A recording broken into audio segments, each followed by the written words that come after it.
Hello friends, तो कैसे हैं आप लोग। तो मैं जुड़ गया हूं आपके सेशन के साथ और आज हम लोग करने वाले हैं घटना चक्र के पार्ट 12 को। तो चलिए एक एक करके हम लोग अपने सारे क्वेश्चंस को देख लेते हैं। और फ्रेंड्स, आज से जो है आपका history, politics, geography and science का भी क्वेश्चन इसमें इंक्लूड किया गया है। तो आप लोग इस सेशन को मिस नहीं करेंगे, सभी लोग इस सेशन को बहुत ही अच्छे ढंग से देखेंगे। तो चलिए हम लोग अपने क्वेश्चन को देख लेते हैं अब। तो हमारा फर्स्ट क्वेश्चन है, भारतीय राष्ट्रीय कांग्रेस ने असहयोग आंदोलन किस वर्ष प्रारंभ किया। तो असहयोग आंदोलन किस वर्ष स्टार्ट हुआ है ये पूछा गया है और ये बीपीएससी प्री 2011 का क्वेश्चन है। ओके, तो ये 1918 में, 1919 में, 1920 या 1921। तो भाई असहयोग आंदोलन जो स्टार्ट हुआ है वो 1920 में स्टार्ट हुआ है। अब असहयोग आंदोलन की बात हुई है तो असहयोग आंदोलन हम लोग डिस्कस कर लेते हैं। मतलब असहयोग मतलब क्या हुआ, तो non cooperation movement. Non cooperation movement भाई स्टार्ट कब हुआ है, तो स्टार्ट हुआ है 1 अगस्त 1920। 1 अगस्त 1920 में आपको नॉन कोऑपरेशन मूवमेंट देखने को मिला था। ये गांधी जी का न प्रथम जो है सफल राष्ट्रीय आंदोलन था। गांधी जी का क्या था, तो प्रथम सफल राष्ट्रीय आंदोलन। तो गांधी जी का क्या था, प्रथम सफल राष्ट्रीय आंदोलन। सफल राष्ट्रीय आंदोलन, ये क्वेश्चन पूछा जाता है कि गांधी जी का प्रथम सफल राष्ट्रीय आंदोलन कौन सा था। तो मेरे भाई ये आपके असहयोग आंदोलन, नॉन कोऑपरेशन मूवमेंट ही था। ओके, और देखिए असहयोग आंदोलन जो बंद हुआ था तो ये बंद हुआ था चौरी चौरा कांड की वजह से। बंद हुआ था किस वजह से, तो चौरी चौरा कांड की वजह से बंद हुआ था। चौरी चौरा कांड वजह से, चौरी चौरा कांड की वजह से बंद क्यों हुआ था असहयोग आंदोलन, तो चौरी चौरा कांड की वजह से जो है असहयोग आंदोलन बंद हुआ था। कब, तो 12 फरवरी 1922 को ये बंद हो गया था। तो आपसे पूछ लेगा कि असहयोग आंदोलन बंद क्यों हुआ था, तो ये चौरी चौरा कांड की वजह से बंद हुआ था। और कब हुआ था बंद, तो 12 फरवरी 1922 को हुआ था। और किसने बंद करा था, तो गांधी जी के द्वारा ये बंद किया गया था। गांधी जी के द्वारा, गांधी जी के द्वारा जो है असहयोग आंदोलन को बंद किया गया था। गांधी जी ने जो है ना असहयोग आंदोलन को हिमालय जैसी बड़ी भूल बताया था। असहयोग आंदोलन को गांधी जी जो थे हिमालय जैसी बड़ी भूल बताए थे। हिमालय जैसी बड़ी भूल, हिमालय जैसी बड़ी भूल किसे बताया गया है, तो असहयोग आंदोलन को गांधी जी हिमालय जैसी बड़ी भूल बताए हैं। और भाई यहाँ पर गांधी जी क्या बात हुआ है, तो गांधी जी से आप लोग एक बात ये याद रखेंगे, बीपीएससी थर्ड में ये क्वेश्चन पूछा भी गया था आपसे कि गांधी जी के राजनीतिक गुरु कौन थे भाई। तो देखिए गांधी जी के जो राजनीतिक गुरु कौन थे, तो ये इंपॉर्टेंट है आपके लिए। गांधी जी के कौन थे राजनीतिक गुरु, तो गांधी जी के राजनीतिक गुरु, ये क्वेश्चन बीपीएससी थर्ड में पूछा गया है और ये शायद बीपीएससी के प्री में भी पूछा गया है शायद 2023 में। तो गांधी जी के राजनीतिक गुरु कौन थे, तो आपके गोपाल कृष्ण गोखले। गोपाल कृष्ण गोखले गांधी जी के राजनीतिक गुरु, गोपाल कृष्ण कृष्ण गोखले, कृष्ण गोखले, गोपाल कृष्ण गोखले। और गोपाल कृष्ण गोखले का एक मैगजीन आप लोग याद रखेंगे, मतलब कि पत्रिका। तो गोपाल कृष्ण गोखले का एक पत्रिका भी याद रखना है आपको, सुधारक। तो गोपाल कृष्ण गोखले किसके गुरु थे भाई, तो गांधी जी के राजनीतिक गुरु थे गोपाल कृष्ण गोखले। और गोपाल कृष्ण गोखले से आपको एक पत्रिका याद रख लेना है, सुधारक पत्रिका भी याद रख लेना है, सुधारक पत्रिका, क्योंकि मैगजीन आपके लिए इंपॉर्टेंट होता है। और भाई यहां देख लो, मैंने एक क्वेश्चन में बस 3 मिनट के अंदर में कितना पॉइंट को डिस्कस करा है, तो 1 2 3 4 5 6 7 8 मैंने देखिए, और एक ये 9। तो भाई मैंने 3 मिनट के अंदर में आपसे 9 पॉइंट डिस्कस करा है। तो सोचिए, आप बस ये काउंट मत करिए कि क्वेश्चन कितना, आप ये देखिए कि एक क्वेश्चन में मैं कितना आपके साथ डिस्कस कर रहा हूं। और देखिए मैंने आपके साथ जो है ना 9 पॉइंट डिस्कस करा है एक ही पॉइंट में, एक ही क्वेश्चन में मैंने 9 पॉइंट आपसे डिस्कस करा है। तो चलिए फिर नेक्स्ट क्वेश्चन में, अच्छा बोलिए ना, बैठिए। भारतीय किसानों के इतिहास में संगठित असहयोग का प्रथम उदाहरण कहाँ घटित हुआ था, तो असहयोग का प्रथम उदाहरण कहाँ घटित हुआ है, और ये देखिए बीपीएससी 9 10 26 8 23 का क्वेश्चन इन्होंने पूछ रखा था। तो भाई ये कहाँ घटित हुआ था, बिहार और बंगाल, मद्रास प्रेसिडेंसी, पंजाब प्रोविंस या उपयुक्त में से एक से अधिक। तो भाई ये जो घटित हुआ था, ये असहयोग का प्रथम उदाहरण कहाँ पर ये हुआ था, तो ये बिहार और बंगाल में हुआ था। ओके, बिहार और बंगाल में आपको देखने को मिला था। नेक्स्ट, लंदन में 13 मार्च 1940 को सर माइकल ओ डायर को गोली से मारा गया। अच्छा, तो भाई एक बात याद रख लेना ये कि माइकल ओ डायर को कब मारा गया है, तो 13 मार्च 1940 को इसको मारा गया है, माइकल ओ डायर। ये भी क्वेश्चन आपसे पूछ सकता है कि सर माइकल ओ डायर को कब मारा गया, तो 13 मार्च 1940 को माइकल ओ डायर को मारा गया है, गोली मारा गया था। ओके, क्लियर है इतना दूर, इतना दूर क्लियर हुआ ना। तो अब हम लोग आगे देखते हैं। अब अब देखिए जब ये बात हो रही है तो अब हम लोग देखेंगे जलियांवाला बाग को। जलियांवाला बाग, जलियांवाला बाग जो हत्याकांड हुआ था उसको देख लेना है अब हम लोगों को, ठीक है। तो जलियांवाला बाग हुआ कब है भाई? तो ये 13 अप्रैल 1919 को हुआ है। 13 अप्रैल 1919 को हुआ है जलियांवाला बाग हत्याकांड, ओके।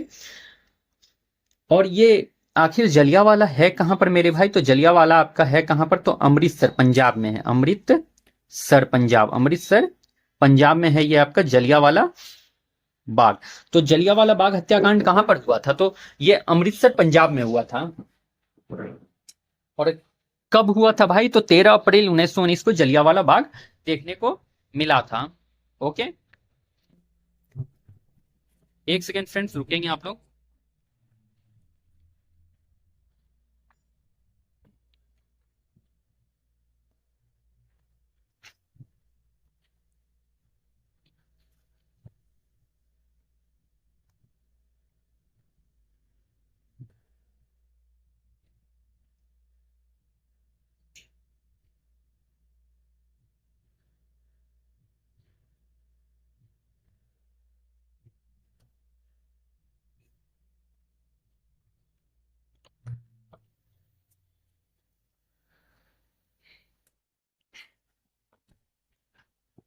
हाँ तो फ्रेंड्स थोड़ा यहाँ बगल में शादी था तो वो डीजे बज गया था, इसलिए मैं थोड़ा डिस्टर्ब हो गया था। तो अब आप लोग इसके बाद क्या सुनेंगे?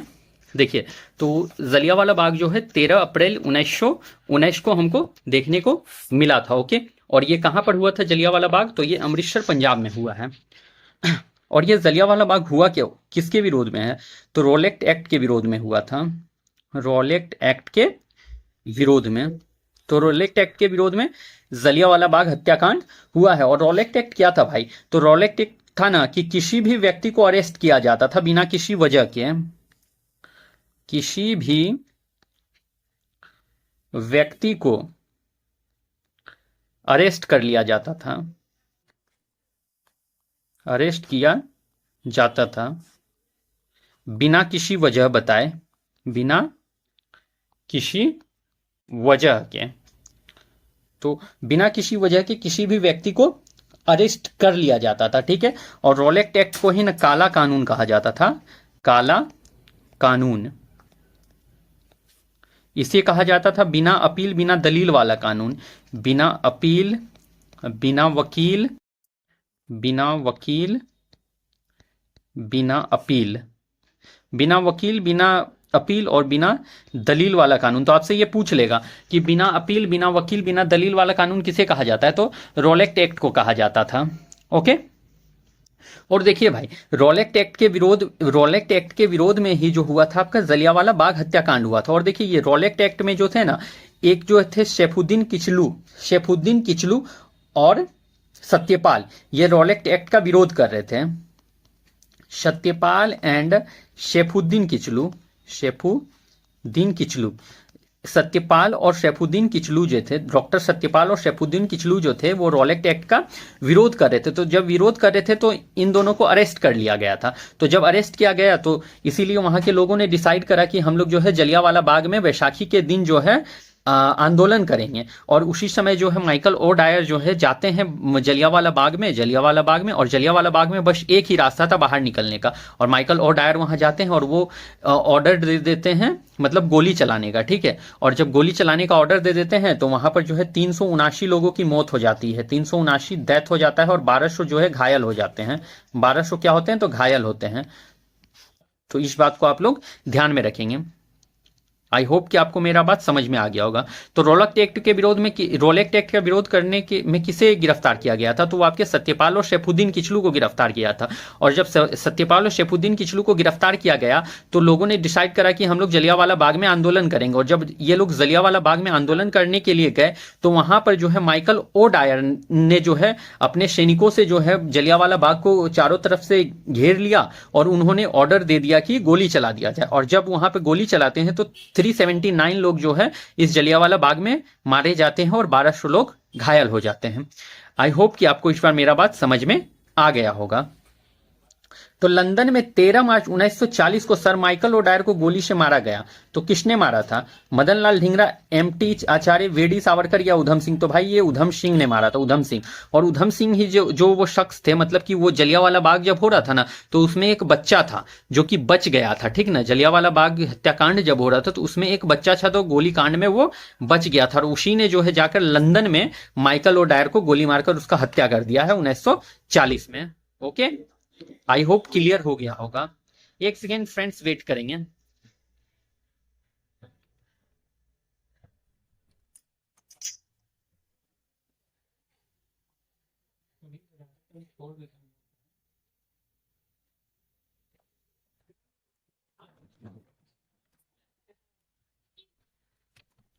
नेक्स्ट, रविंद्रनाथ टैगोर ने अपनी नाइटहुड उपाधि किस कारण त्याग दी? यहां पे कारण होना चाहिए था।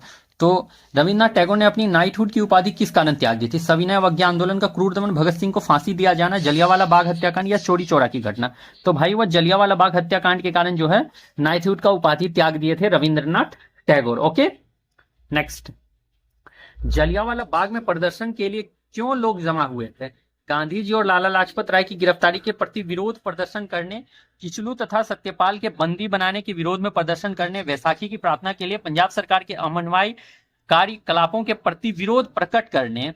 तो भाई ये जो था किचलू तथा सत्यपाल के बंदी बनाने के विरोध में प्रदर्शन के लिए, क्योंकि किचलू और सत्यपाल को जो है ना गिरफ्तार किया गया था, इसीलिए जलियांवाला बाग में लोग प्रदर्शन करने के लिए जमा हुए थे। और वहीं पर माइकल ओडायर जो थे वो ऑर्डर दे दिए थे अपने सैनिकों को कि गोली चला दो, और गोली चलाया था। तो इसमें 379 लोग जो थे वो डेथ कर गए थे और 1200 लोग घायल हो गए थे, ठीक है। और वहीं पर एक उधम सिंह नाम के व्यक्ति थे, जो बच्चा था वो बच गया था इस गोली कांड में, और बाद में वो जो है लंदन में जाकर 1940 में माइकल ओडायर को गोली मारकर हत्या कर देता है। नेक्स्ट, जलियांवाला बाग नरसंहार किस गांधीवादी सत्याग्रह के संबंध में हुआ? स्वदेशी सत्याग्रह, रोलेक्स सत्याग्रह, बारदोली सत्याग्रह, व्यक्तिगत सत्याग्रह? तो भाई ये 2018 का क्वेश्चन है। तो भाई ये जलियांवाला बाग जो है रोलेक्स सत्याग्रह के विरोध में हुआ था, रोलेक्स सत्याग्रह के विरोध में हुआ था। और रोलेक्स सत्याग्रह क्या था मेरे भाई? तो रोलेक्स एक्ट ये था कि किसी भी व्यक्ति को अरेस्ट कर लिया जाता था और उन्हें जो है वकील रखने का अधिकार नहीं था। और रोलेक्स एक्ट को ही काला कानून भी कहा जाता था, काला कानून भी कहा जाता था। रोलेक्स एक्ट को काला कानून कहा जाता था। बिना अपील, बिना दलील, बिना वकील वाला कानून, बिना अपील, बिना दलील, बिना दलील, बिना वकील वाला कानून, बिना वकील वाला कानून। और रोलेक्स एक्ट के तहत ही जो है डॉक्टर सत्यपाल और सैफुद्दीन किचलू को गिरफ्तार किया गया था। डॉक्टर सत्यपाल और सैफुद्दीन किचलू को रोलेक्स एक्ट के का विरोध करने के लिए ही गिरफ्तार किया गया था। और जब उन्हें गिरफ्तार किया गया तो आपके जलियांवाला बाग में जो है जाकर के एक आंदोलन हुआ है, और उस आंदोलन के टाइम पे जो है माइकल ओडायर अपने सैनिकों को कहते हैं कि जलियांवाला बाग को चारों तरफ से घेर लो, और गोलीकांड उन्होंने करवाया था जिसमें 379 लोगों की मौत हुई थी। ओके, नेक्स्ट, लखनऊ समझौता हुआ था। तो भाई लखनऊ समझौता कब हुआ है? 1915, 1916, 1917, उपयुक्त में से एक से अधिक। और ये स्कूल टीचर 7/12/23 का क्वेश्चन है। तो लखनऊ समझौता जो हुआ है मेरे भाई वो आपको देखने को मिला है, कब हुआ है लखनऊ समझौता? तो ये 1916 में देखने को मिला था। अब लखनऊ समझौता डिस्कस कर लियो थोड़ा हम लोग। तो लखनऊ समझौता के अध्यक्ष कौन थे? तो अध्यक्ष थे अंबिका चरण मजूमदार, अंबिका चरण मजूमदार, अंबिका चरण मजूमदार, अंबिका चरण मजूमदार जो थे इसके अध्यक्ष थे लखनऊ समझौता के। और लखनऊ समझौता में क्या क्या समझौता हुआ था भाई? तो पहले देखिए, एक हुआ था कांग्रेस और मुस्लिम लीग में क्या हुआ था? समझौता हो गया था। कांग्रेस और मुस्लिम लीग के बीच समझौता, लीग के बीच समझौता हुआ था, समझौता। तो लखनऊ समझौता के दौरान ही कांग्रेस और मुस्लिम लीग के बीच समझौता हो गया था। और एक चीज और हुआ था कि गरम दल और नरम दल के बीच समझौता हुआ था। कांग्रेस के गरम दल और नरम दल के बीच समझौता, दल के बीच क्या हुआ था? समझौता हो गया था। ओके, आई होप क्लियर हो गया होगा। चलिए फिर नेक्स्ट भाई, अब हमारा क्वेश्चन आ जाता है पॉलिटी का। पॉलिटी का क्वेश्चन है, पॉलिटी का क्वेश्चन अब आ जाता है हमारा।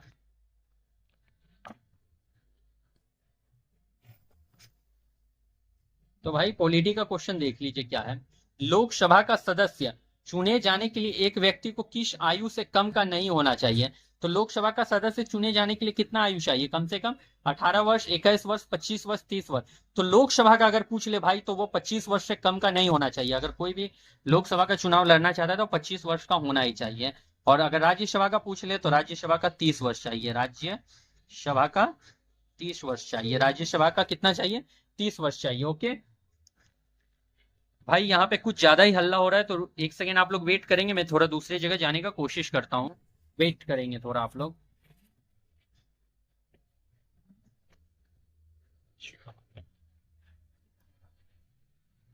निकालिए निकालिए।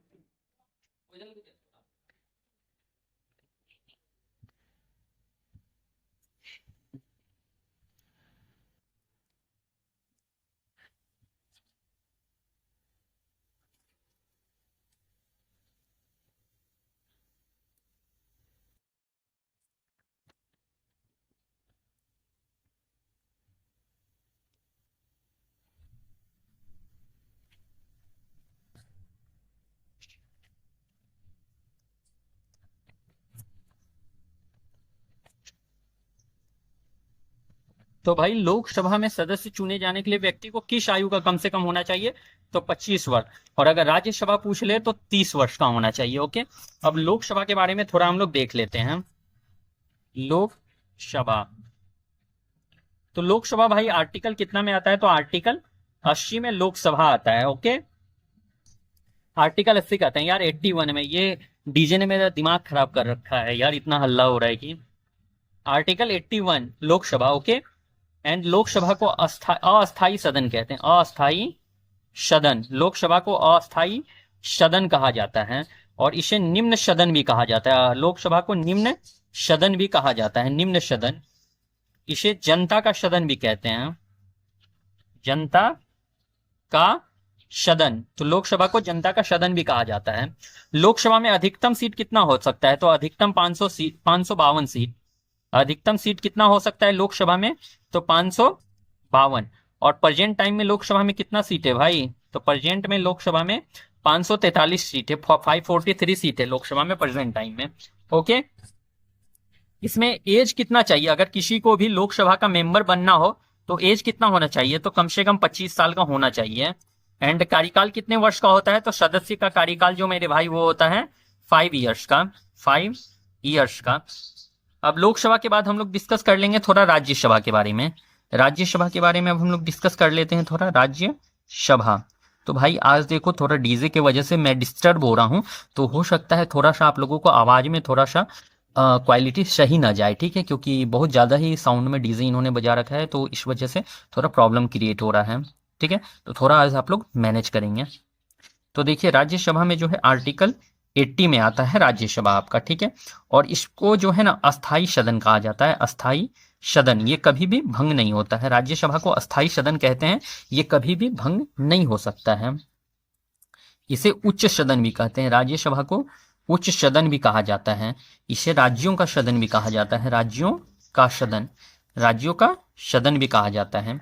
देखिए इसमें जो है ना अधिकतम सीट कितना होता है? अधिकतम सीट, तो अधिकतम सीट 250 हो सकते हैं।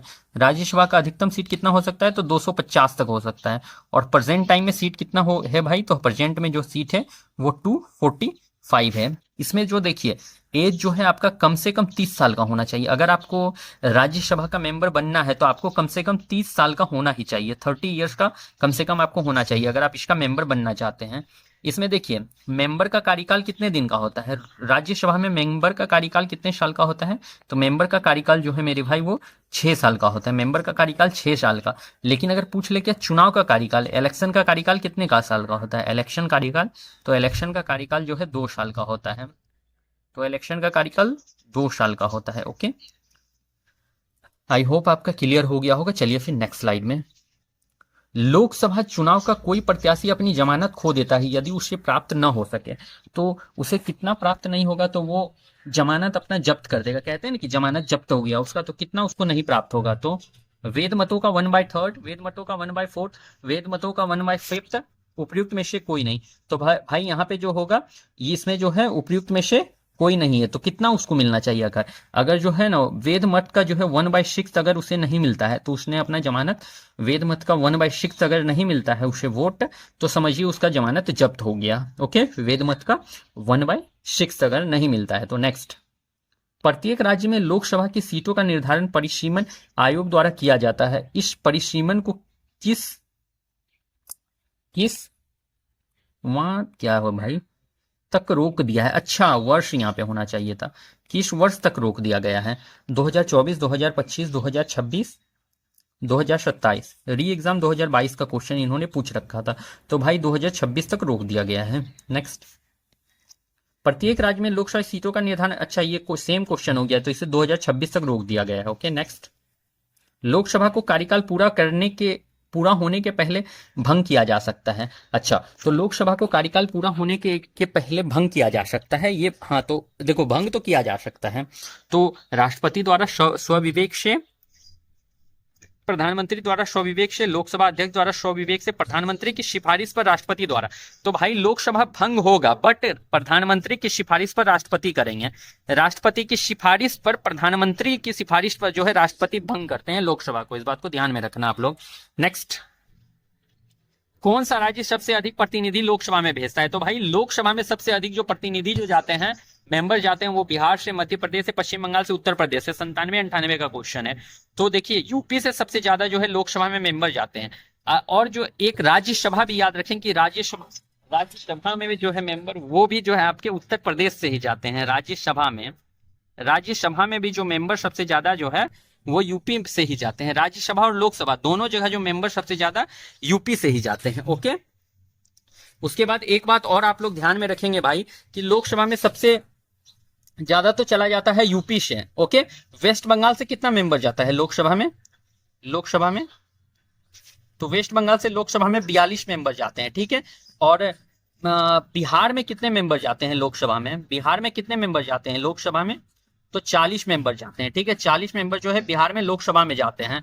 अगर राज्यसभा सीट पूछ ले बिहार में कितना है, तो राज्यसभा सीट जो है 16 है राज्यसभा सीट। तो बिहार में राज्यसभा सीट कितना है बिहार में भाई? तो राज्यसभा सीट बिहार में जो है वो 16 है। आपका राज्यसभा सीट बिहार में 16 है। नेक्स्ट, लिखापानी हिमनद भारत के निम्नलिखित में से किस राज्य में स्थित है? तो लिखापानी हिमनद पूछा है, ये कहां पर स्थित है? अरुणाचल प्रदेश, हिमाचल प्रदेश, सिक्किम, उपयुक्त में से एक से अधिक। बीपीएससी 1926-7-23 का इन्होंने क्वेश्चन पूछ रखा था। तो लिखापानी हिमनद जो है मेरे भाई वो कहां पर है, बता दीजिए आप लोग। तो लिखापानी हिमनद जो है अरुणाचल प्रदेश में आपको देखने को मिल जाता है। लिखापानी हिमनद जो है अरुणाचल प्रदेश में देखने को मिलता है। निम्नलिखित नगरों में अलकनंदा एवं भागीरथी कहां मिलकर गंगा नदी बनाती है? हरिद्वार, ऋषिकेश, रुद्रप्रयाग या फिर देवप्रयाग? तो भाई भागीरथी और अलकनंदा और जो है भागीरथी नदी कहाँ मिलकर जो है गंगा नदी बनाती है? तो ये जो बनाती है ये देवप्रयाग में मिलकर बनाती है।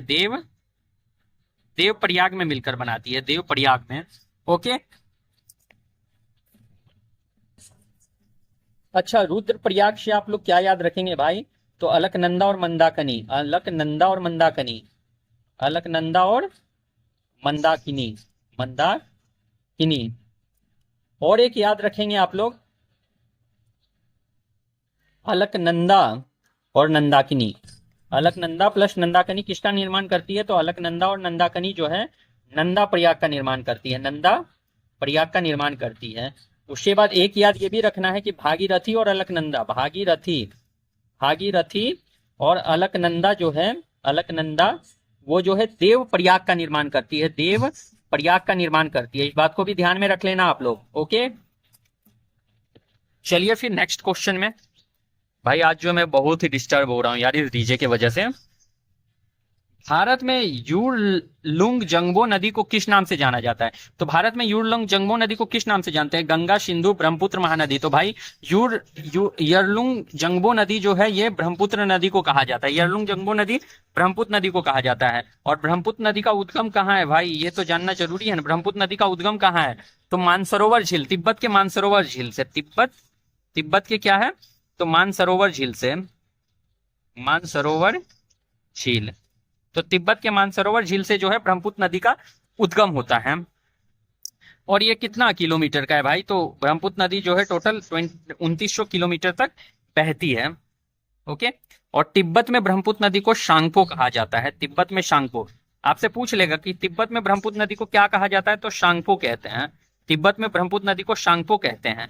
एंड बांग्लादेश में क्या कहा जाता है, तो बांग्लादेश में मजूली मजूली कहते हैं यार, जमुना कहा जाता है। बांग्लादेश में क्या कहते हैं, तो जमुना कहा जाता है। बांग्लादेश में क्या कहा जाता है, ब्रह्मपुत्र नदी को जमुना कहा जाता है। और ब्रह्मपुत्र नदी से इस बात को याद रखना कि सबसे बड़ी नदी द्वीप, दुनिया की सबसे बड़ी नदी द्वीप मजूली नदी द्वीप जो है ब्रह्मपुत्र नदी की में ही है। दुनिया की सबसे बड़ी जो है नदी द्वीप, दुनिया की सबसे बड़ी नदी द्वीप कौन सी है, तो मजूली नदी द्वीप। मजूली नदी द्वीप। तो दुनिया की सबसे बड़ी नदी द्वीप जो है मजूली नदी द्वीप, ये भी आपके ब्रह्मपुत्र नदी में है। ब्रह्मपुत्र नदी में है, ब्रह्मपुत्र नदी में है। ओके, आई होप क्लियर हो गया होगा आपका इतना दूर का बात। चलिए फिर नेक्स्ट, सोन और गंगा नदी का संगम बिहार के किस जिले में स्थित है? तो भाई ये आपका बिहार से रिलेटेड क्वेश्चन है, इंपॉर्टेंट हो जाता है आपके लिए। तो सोन और गंगा नदी का उद्गम संगम बिहार के किस जिले में है, तो ये आपके पटना जिला में है, पटना जिला में। नेक्स्ट, भारत में निम्नलिखित में कौन सी नदी घाटी कोयले के भंडारों से समृद्ध है? तो कोयले के भंडारों से समृद्ध जो है भाई वो कौन है, बता दीजिए आप लोग। महानदी घाटी ये भी है, सोन नदी घाटी ये भी है, दामोदर नदी घाटी, मतलब एक से अधिक कंफर्म आंसर इसका होने वाला है। ये प्री 2023 का क्वेश्चन पूछा गया था। ओके, नेक्स्ट, निम्नलिखित क्षेत्रों में कौन सा भूस्खलन प्रवृत्ति प्रोन नहीं है? तो भाई कौन सा भूस्खलन प्रवृत्ति प्रोन नहीं पूछा है, नहीं पूछा है मतलब कि आपको गलत इसमें से बताना है कि गलत कौन सा है। तो भाई वो आपका पश्चिमी घाट है, पूर्वी घाट है, हिमालय की क्षेत्र उपयुक्त में शेख नदी, तो भाई वो तो आपका पूर्वी घाट है। क्या है, पूर्वी घाट है, पूर्वी घाट। ओके, नेक्स्ट, भारत में मानसून सीजन में अधिकांश चक्रवातों की उत्पत्ति होती है। तो चक्रवातों की उत्पत्ति कहाँ होती है? 8 डिग्री उत्तर और 13 डिग्री उत्तर अक्षांश के मध्य, 10 डिग्री उत्तर और 15 डिग्री उत्तर अक्षांश के मध्य, 16 डिग्री उत्तर 21 डिग्री उत्तर अक्षांश के मध्य। तो भाई इसका जो करेक्ट आंसर होगा 10 डिग्री उत्तर 15 डिग्री उत्तर अक्षांश के मध्य। ओके टीचर, 15-12-23 का क्वेश्चन इन्होंने पूछ रखा था ये वाला। ओके, नेक्स्ट, निम्नलिखित में से भारत का कौन सा तट उग्र उष्ण कटिबंधीय चक्रवातों में सबसे अधिक प्रभावित है? तो भाई कौन सा प्रभावित है, बताओ बताओ कौन सा प्रभावित है?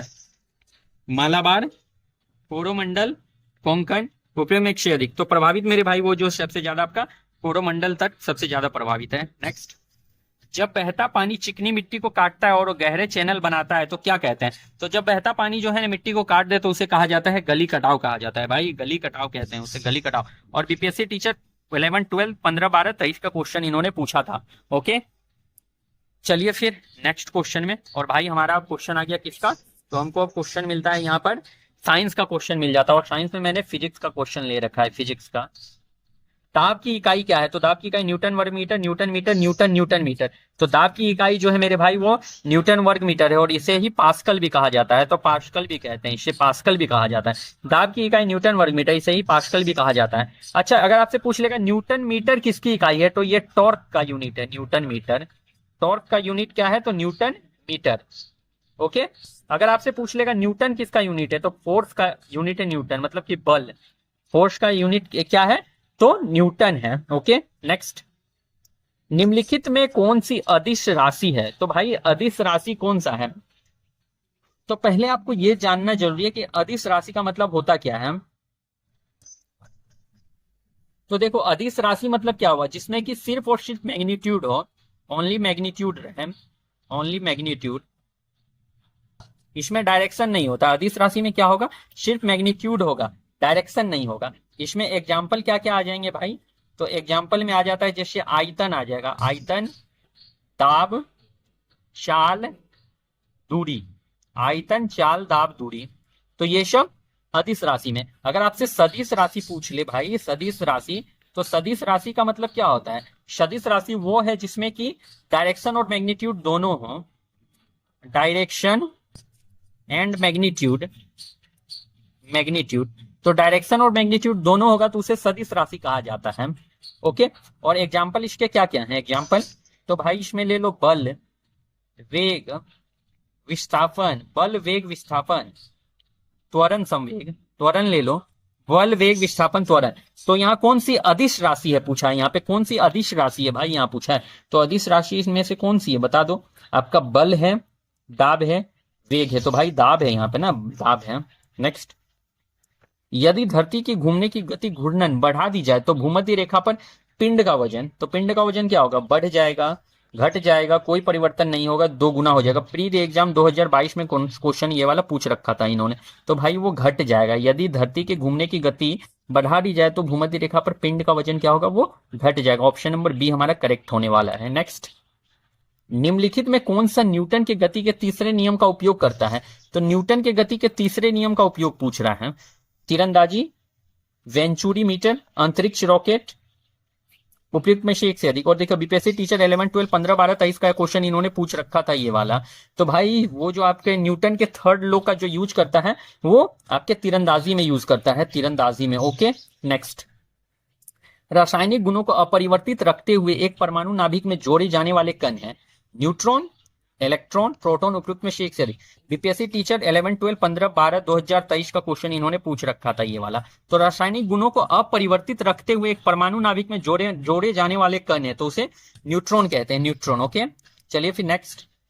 अच्छा, तो भाई हमारा आज का सेशन यहाँ पर कंप्लीट होता है। और आज थोड़ा सा डिस्टर्ब हो गया होगा वीडियो, और थोड़ा वॉइस भी अगर क्लियर नहीं होगा तो थोड़ा आज आप लोग मैनेज करेंगे, क्योंकि यहाँ बगल में एक शादी है और इन्होंने डीजे लगा रखा है, तो उसके वजह से थोड़ा सा डिस्टर्ब हुआ है। ठीक है, तो इसको आप लोग माइंड में नहीं करेंगे, शादी है तो थोड़ा सा डिस्टर्ब तो होता ही है भाई, तो थोड़ा सा आवाज़ अगर होगा दिक्कत तो आप लोग उसको थोड़ा मैनेज करेंगे आज भर के लिए। तो चलिए फिर हम लोग कल मिलते हैं अपने किसी नेक्स्ट सेशन के साथ, तब तक के लिए thank you and best of luck.